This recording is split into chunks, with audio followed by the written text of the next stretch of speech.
Hello everyone. I'm going to show you how you can be able to make this text scramble effect in DaVinci Resolve. Let's get started. First, go to Effects. From here, we need to search for text plus title, and then bring it into our timeline.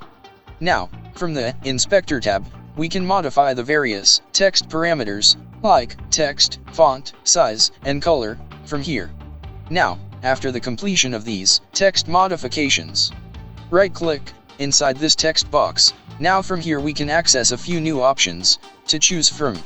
From here we're going to select this text scramble. Now click on this small fusion icon, which we can be found inside this text plus title. Now it will going to redirect it to the fusion page. From here go to the modifiers tab, and now move the playhead to the very first frame. Now keyframe the randomness and change it to around 1. Now move the playhead few frames forward in time and change the randomness back to 0. At last, under the substitute chars, from here we can be able to add or delete any characters that we want to show in the scramble effect, and that's it. If you found this video useful, please like and subscribe. Happy editing!